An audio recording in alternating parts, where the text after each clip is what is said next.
Oke teman-teman, selamat pagi. Apa kabar teman-teman semua? Hari ini hari Minggu, hari Ahad, tanggal 14, betul ya? 14 September 2025 teman-teman. Seenggaknya saya ya keadaannya sehat walafiat ya. Walaupun dalam kondisi yang penuh dengan suspense karena ini memang lagi ada di saat-saat yang boleh saya katakan sih menentukan ya. Tapi doakan teman-teman, saya keterima, saya jadi, lamaran saya diterima, dan saya akhirnya nggak pengangguran lagi, punya pekerjaan tetap. Amin ya Allah. Doain ya teman-teman ya.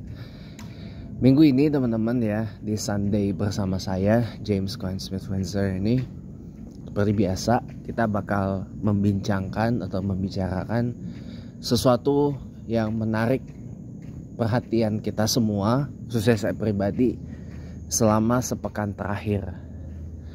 Nah, khususnya kita akan titik beratkan pembahasan kita pada reshuffle kabinet merah putih yang terbaru ini, di mana ada sejumlah menteri yang memilih mengundurkan diri, dan ada juga yang memang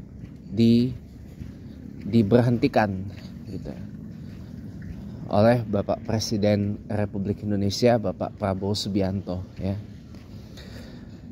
Contohnya ada Menko Polkam, Menteri Koordinator Bidang Politik Keamanan ya, Pak Budi Gunawan, yang sampai saat ini belum ada pengganti definitifnya, masih dijabat secara ad interim oleh Menteri Pertahanan Pak Syafri Syamsuddin. Kemudian ada Menteri Koperasi ya, Pak Budi Aristiadi, yang digantikan oleh Wakil Menteri Koperasi Pak Ferry Juliantono ya. Kemudian ada Menteri Perlindungan Pekerja Migran Indonesia atau Menteri PPMI Pak Abdul Qadir Karding, yang digantikan oleh anggota Komisi 12 DPR Pak Mukhtarudin. Kemudian ada Menteri Pemuda dan Olahraga Pak Dito Aryo Tejo, yang sampai saat ini belum ada pengganti definitifnya, dan juga belum ada pejabat ad interim dari Menpora. Kemudian ada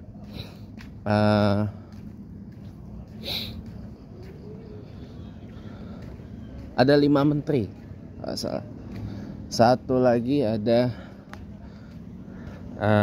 yang diganti, yaitu satu lagi adalah penaik atau pengelevasian atau penaikan status ya, dari Badan Pengelola Haji atau BP Ibadah Haji menjadi Kementerian Haji dan Umroh, dan kepala beserta wakil kepalanya yaitu Gus Irfan atau Kiai Haji Irfan Yusuf dan Pak Daniel Simanjuntak itu dilantik sebagai Menteri Haji dan Umroh. Dan ada yang paling fenomenal adalah di Kementerian Keuangan, di mana Menteri Keuangan sebelumnya Ibu Sri Mulyani digantikan oleh Bapak Purbaya Yudi Sadewa. Ini yang menarik teman-teman ya. Nah, apa yang dilakukan oleh Bapak Presiden Prabowo ini adalah murni beliau mengexercise his constitutional rights-nya ya, untuk memberhentikan dan mengangkat seorang menjadi menteri. Kita tahu beliau sudah melakukan reshuffle kabinet merah putih itu sebanyak 2 kali. Kali pertama adalah ketika Presiden Prabowo itu mengganti Menteri Pendidikan Tinggi, Sains dan Teknologi atau Mendikti Saintek ya, Profesor Satrio Brojonegoro dengan Profesor Brian Yuliarto. Ya. Karena konon katanya isunya adalah Presiden Prabowo itu alergi terhadap demo dan apa gitu kan, dan beliau disebut-sebut terlibat di dalam demo mahasiswa yang masif pada beberapa waktu yang belakangan sebelum yang ini gitu. Jadi sudah 2 kali kabinet merah putih itu di reshuffle, dan posisi Wakil Menteri Tenaga Kerja dan Wakil Menteri Koperasi otomatis sekarang kosong. Kalau Wakil Menteri Tenaga Kerja kan karena ditangkap KPK. Kalau Wakil Menteri Koperasi atau Wamenkop ya, ini karena pejabat sebelumnya naik jabatan jadi menteri. Jadi Menteri Koperasi gitu.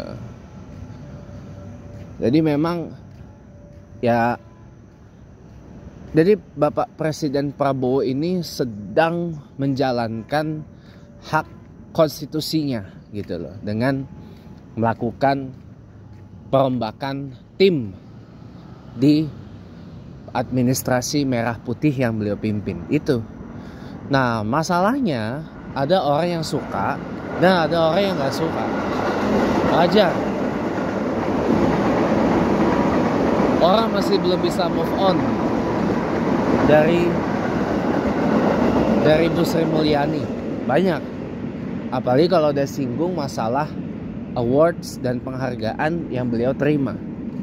Tapi dengan Menteri Keuangan yang baru, yang segar dan hadir di depan Presiden waktu beliau masih menjadi petinggi dari LPS ya, Lembaga Penjamin Simpanan, dan hadir juga sebagai Menteri Keuangan di Komisi 11 DPR, ini kelihatannya ini segar siap dipacu dengan meyakinkan gitu loh ekonomi kita. Dan beliau juga, saya sih yakin bahwa beliau akan melakukan sejumlah perbaikan dalam sisi fiskal, moneter dan seterusnya gitu loh. Dan bahkan beliau dengan berani meros ya kebijakan ekonomi di dalam negeri. Jadi nggak selalu mendidik kita untuk blame game pihak-pihak luar gitu loh. Kalau di dalamnya aja error gitu. Ini yang tidak diajarkan bahkan oleh Presiden Prabowo sendiri gitu.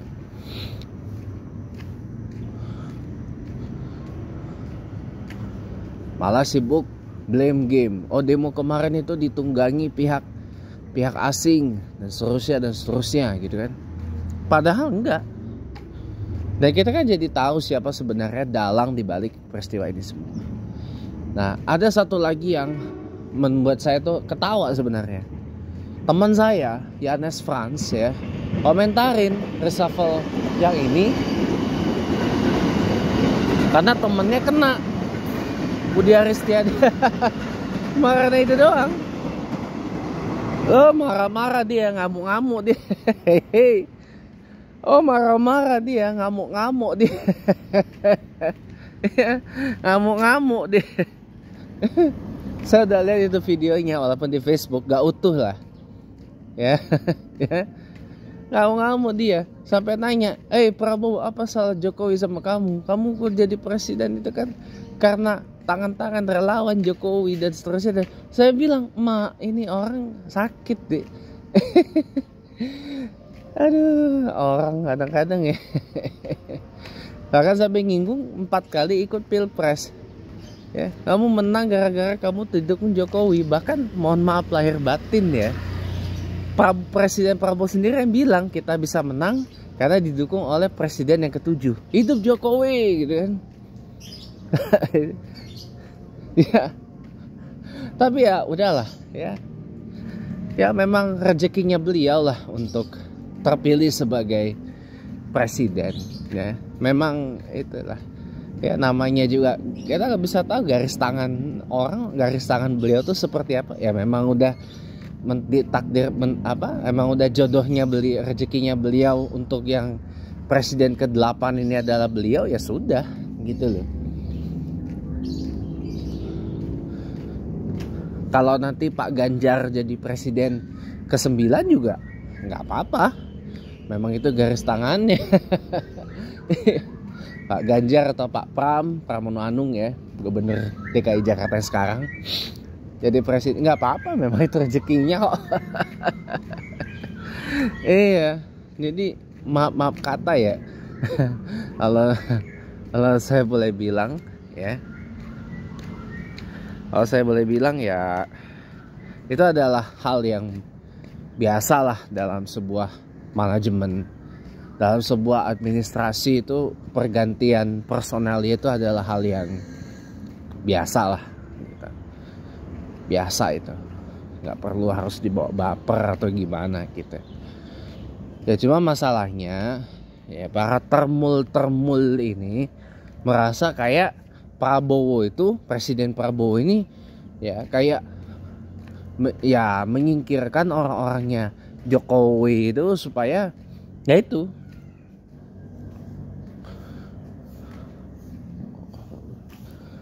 ya menyingkirkan orang-orangnya Jokowi itu supaya ya itu ya. Kalau saya malah kayak ya udahlah, kalau mau buang semua orang yang terafiliate dengan Jokowi itu dibuang aja sekalian gitu. Tapi jangan berharap wakil presiden bisa ya, soalnya itu beda mekanisme, harus ada hak dan itu panjang. Saya beritahu sekali lagi ya, kalau untuk mengimpeach atau memakzulkan presiden dan atau wakil presiden ya, itu prosesnya panjang teman-teman. Setelah amandemen keempat Undang-Undang Dasar 1945 tahun 2002 ini, proses itu makin panjang dan memakan waktu. Bukan ribet ya, memakan waktu. Ada usul atau motion yang dilempar ke DPR, impeachment motion, lalu kemudian dibahas di DPR motion ini atau usulan ini kemudian dibahas ya. Kalau sudah dibahas bla bla bla dan seterusnya, diparipurnakan di rapat paripurna DPR. Begitu diparipurnakan itu harus mendapat paling tidak persetujuan 2/3 anggota DPR. Dan harus quorum. Dari 580 itu paling tidak 2/3-nya hadir. Ya. Supaya quorum. Kalau tidak quorum gak bakal bisa. Gitu. Taruhlah kalau hadir semua 580, pas motionnya, the motion pass gitu. Kalau hadir semua nih 580-nya, the motion pass nih, pasti panjang lagi prosesnya, diterima oleh MPR, pimpinan MPR, tapi nggak langsung disidangkan, dibawa dulu ke Mahkamah Konstitusi. Karena sejak amandemen Undang-Undang Dasar 45 tahun 2002 yang menjadi cikal bakal lahirnya Constitutional Court atau Mahkamah Konstitusi ya, itu harus dibawa ke sana dan disidangkan oleh para hakim MK. Usul ini, impeachment motion ini maksimal itu selama 3 bulan, 90 hari maksimal ya, selama 30 hari.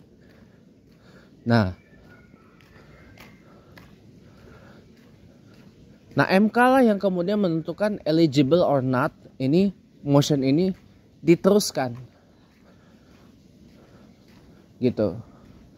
Kalau MK mengatakan memang ini layak, maka bisa lanjut dikembalikan ke MPR untuk digelar sidang istimewa.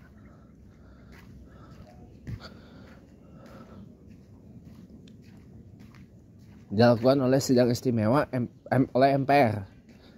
Kalau pas di MK, kalau dinyatakan eligible, dinyatakan fit gitu loh. Motionnya apa MK mengatakan ini bisa terus. Tapi kalau MK mengatakan tidak, nggak bisa karena masih fit enough, ya MK gugur karena keputusan MK itu final dan mengikat. Udah jadi Nah begitu dibawa ke sidang istimewa MPR. Nah ini yang berat.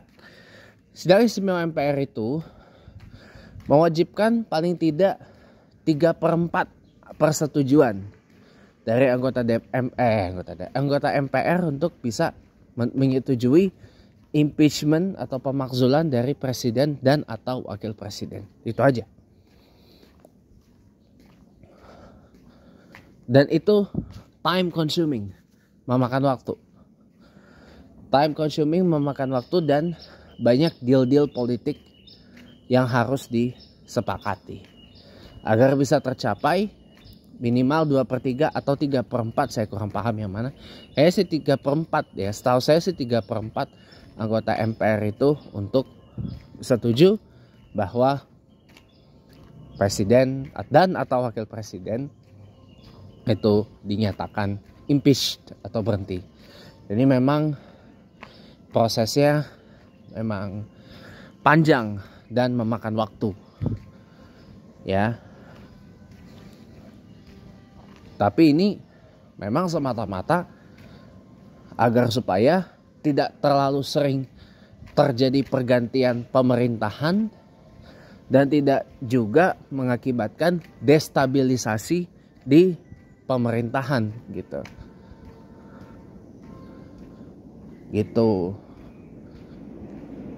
Oke teman-teman, saya break sebentar ya. Udah sampai rumah. Nanti kita lanjut lagi setelah beberapa pesan yang mau lewat ini dulu. Sampai ketemu lagi pas setelah jeda iklan. Nanti kita ketemu lagi sampai nanti saya mau siap-siap lanjut dengan sholat duha ya. Jangan kemana-mana. Kembali lagi teman-teman. Jadi memang untuk mengganti atau mengimpeach presiden dan atau wakil presiden itu setelah amandemen keempat Undang-Undang Dasar 45 ini panjang memang dan memakan waktu.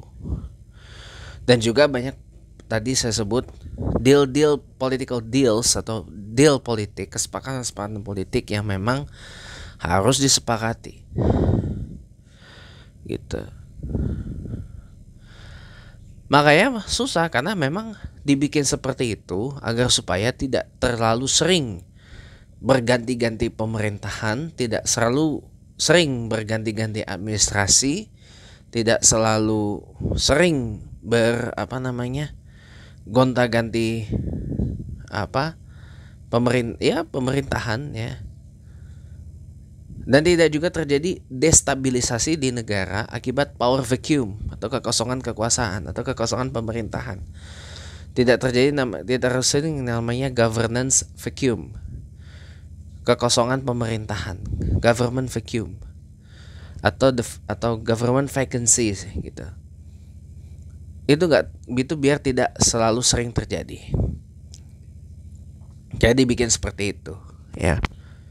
Orang banyak bilang, ayo Pak kembali lagi ke Undang-Undang Dasar 45 yang asli. Ya karena memang di Undang-Undang Dasar 1945 yang asli, orang presiden dan atau ke presiden bisa dimakzulkan karena politik gitu. Kalau sekarang ditambah dari aspek legalnya, aspek hukumnya gitu. Dan makin diberat persyaratannya kalau untuk pemakzulan itu. Nggak seperti waktu Gus Dur di impeach, itu karena ada political deals gitu. Itu karena ada faktor politik di situ. Tapi kalau ini susah. Sekalipun karena ada faktor politik sekalipun, ya, mohon maaf lahir dan batin ya, sulit karena MK Mahkamah Konstitusi ini ada power yang lebih tinggi daripada Supreme Court gitu. Jadi memang berat untuk pemakzulan presiden di zaman sekarang. Jadi jangan berharap wakil presiden Gibran bisa diganti atau di-reshuffle atau gimana gitu.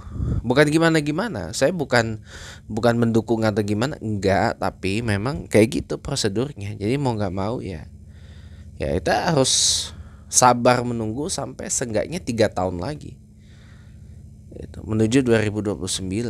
Nah begitu 2029, cast your vote in a right and proper way. Jangan kita cast vote karena bansos. Nah kan salah satu tuntutan kemarin kan redesign sistem pemilu 2029.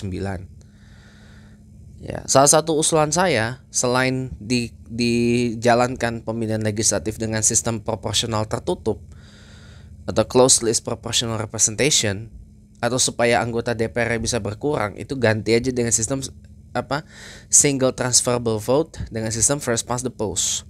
Jadi satu wilayah, satu dapil itu hanya satu MP saja. Satu wilayah satu MP, sama kayak di UK. Di UK itu satu dapil satu MP. Kalau di US itu satu wilayah, karena memang dia ada distriknya. Dia juga karena kita niru US sih. Kalau di US itu kan karena ada sistem, kalau US itu kan dia proportional representation. Dia proporsional dia ini perwakilan proporsional gitu loh. Ada juga yang mengadopsi dua-duanya di Jepang. Kalau untuk yang distrik 1, distrik 2 itu sistemnya first past the post, single MP. Tapi tiap wilayah, tiap prefektur itu ada PR blocknya atau proportional representation blocknya gitu. Meskipun tidak seberpengaruh yang single district itu tadi gitu. Nah, kalau saya itu lebih baik dibikin seperti untuk mereduksi jumlah anggota DPR. Jadi satu wilayah cukup satu MP saja kalau memang maunya begitu, atau kalau tetap mau dengan sistem proportional representation ya dibikin secara tertutup, jangan terbuka. Kalau open list proportional representation seperti yang kita jalanin sekarang itu rawan bias. Makanya teman-teman pada concern ini kok jadi anggota DPR nggak kompeten dan sebagainya. Kalau closed list proportional representation itu dia siapa yang duduk sebagai MPs itu ditentukan oleh partai yang menentukan siapa-siapa saja yang didudukkan sebagai anggota DPR atau anggota parlemen gitu. Kalau open list kita milih orangnya. Nah, kita milih orang yang duduk sebagai anggota DPR ini kan rawan bias macam-macam. Karena ngasih duit lah, karena kerabat, karena keluarga, karena saudara, karena orang tua, karena family, karena anak, karena macam-macam. Gitu. Karena teman, rawan bias jadinya. Kalau kita masih seperti sekarang ini, rawan bias. Makanya jadi lebih bagus diganti dengan closed list proportional representation. Dibikin secara tertutup. Kalau mau ya. Itu usulan pertama. Kalau usulan kedua saya itu budget cap. Terapkan budget cap. Biaya kampanye itu dibatasi. Karena saya kasihan sama orang-orang yang keluar uang banyak, nggak kepilih, jadinya stres gitu. Paling nggak batasi maksimal 500 juta rupiah untuk biaya kampanyenya itu. Cukup lah 500 juta. Ya, 500 juta biaya kampanye maksimal. Budget cap itu minimal biaya kampanye itu 100 juta. Nah, siapa yang biaya kampanyenya melebihi 500 juta langsung diskualifikasi. Nggak layak gitu. Jadi memang harus benar-benar ada watchdog yang ketat gitu untuk supaya mengawasi agar orang ini berkampanye tidak sampai keluar lebih dari 500 juta. Baik itu untuk pileg atau pilpres. Walaupun nanti melalui pilkada ataupun di pilkada nanti. Maksimal 500 juta. Lebih dari 500 juta langsung diskualifikasi. Jadi kayak gitu. biar persaingan, biar fair gitu. Dan juga apa? Dengan budget cap seperti itu meminimalisir kecurangan.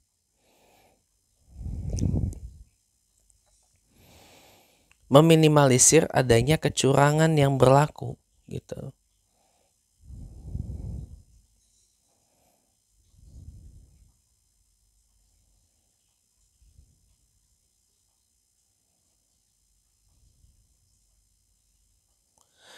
Dan paling tidak harus wajib didampingi oleh para intel-intel dari BIN, Badan Intelijen Negara.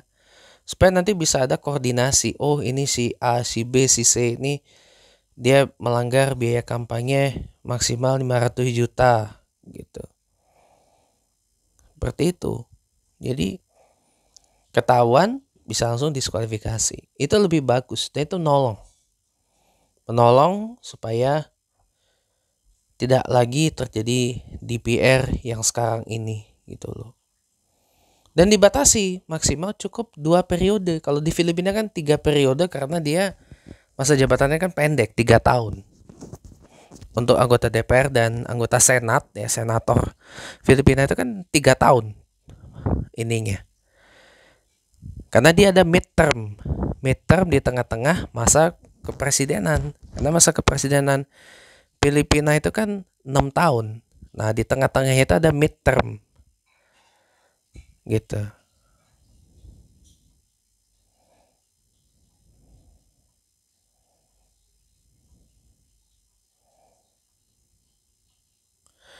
Ada pemilihan ini. Pemilihan paruh jabatan. Gitu. Dan itu juga menjadi batas anggota DPR Filipina. 3 tahun. Gitu. 3 tahun tapi dia dibatasi 3 periode ya. 9 tahun maksimal. Gitu. Kalau kita cukup 2 tahun aja lah. Karena kan 5 tahun. Lebih lama dari Filipina kan. 5 tahun. Itu aja. Tapi dibatasi 2 periode. Sudah 2 periode ganti lagi dengan yang baru. Gitu. Jadi semua orang punya kesempatan untuk duduk sebagai anggota DPR dengan syarat dan ketentuan yang berlaku. Itu aja. Nah, syarat dan ketentuannya bagaimana? Nah, itu biar teman-teman akar rumput netizen lain yang merumuskan lah. Kalau saya cukup mengeluarkan pola pikir saya dengan ya sistemnya dibikin secara tertutup saja, proporsional tertutup saja. Karena biar partai yang menentukan siapa-siapa saja yang eligible duduk sebagai anggota DPR, bukan karena dia keluar duit paling banyak, bukan karena dia adalah orang yang sudah dikenal terpandang banyak orang, dan bukan karena relasi ataupun kekerabatan. Itu aja.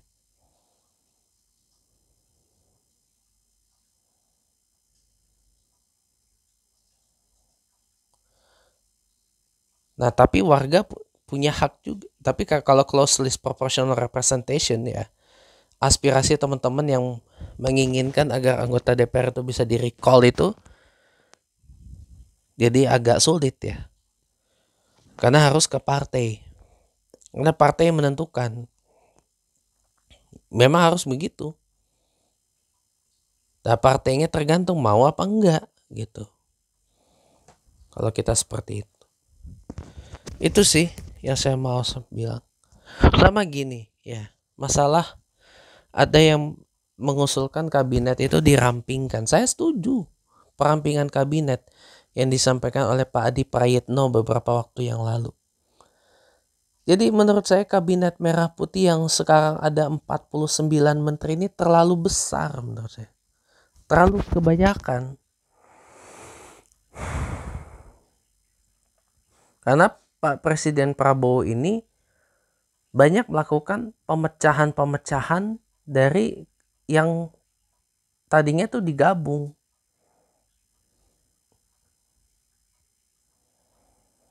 Tujuannya itu supaya lebih terfokus katanya.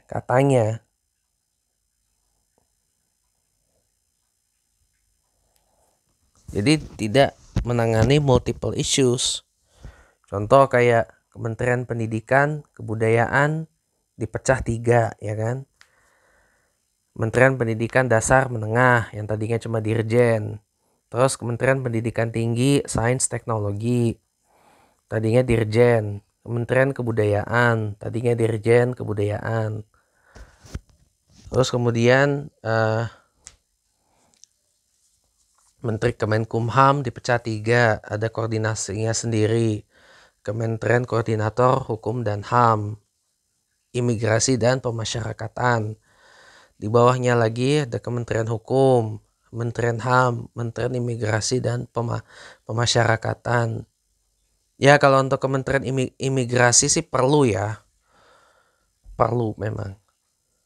Karena supaya beban dari Kemenkumham itu gak terlalu berat juga untuk tangani. Itu memang perlu gitu. Karena di beberapa negara juga, kalau saya tidak salah, ada ya itu kementerian atau Kementerian Imigrasi itu. Walaupun di kebanyakan negara juga urusan keimigrasian itu lebih banyak ditaruh di Justice Ministry atau Kementerian Kehakiman. Gitu.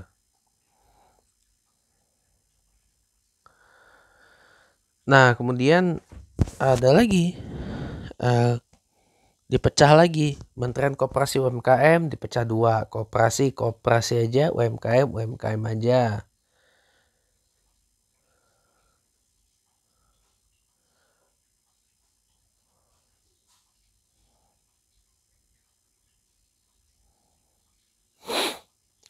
Terus apalagi Kementerian Parekraf, Pariwisata Ekonomi Kreatif dipecah 2. Pariwisata, Ekonomi Kreatif. Kementerian Pembangunan Desa, Transmigrasi dibelah 2. Pembangunan desa, berdesa. Ya kan? Transmigrasi gitu. Banyak dipecah-pecah, intinya itu. Dan yang terbaru ini Kementerian Haji dipecah dari Kementerian Agama. Tadinya kan Dirjen PHU ya, dari Kementerian Agama. Yang dipecah tuh. Jadi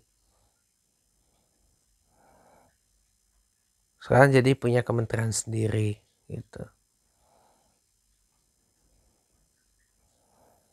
Jadi banyak gitu. Kalau Kementerian Haji perlulah supaya koordinasi dengan Kementerian Haji Saudi itu jadi lebih langsung, lebih direct gitu. Tidak lewat Kementerian Agama melalui dirjennya. Gitu. Itu bagus sih menurut saya. Tapi kalau bisa dirampingkan deh. Jangan digedein, justru harus dirampingin gitu.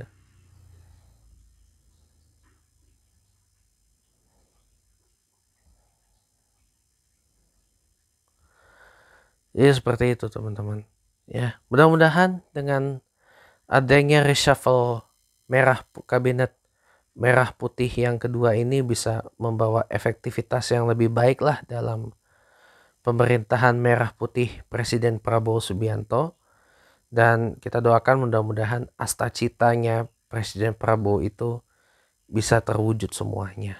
Terima kasih sudah menonton, sampai jumpa lagi.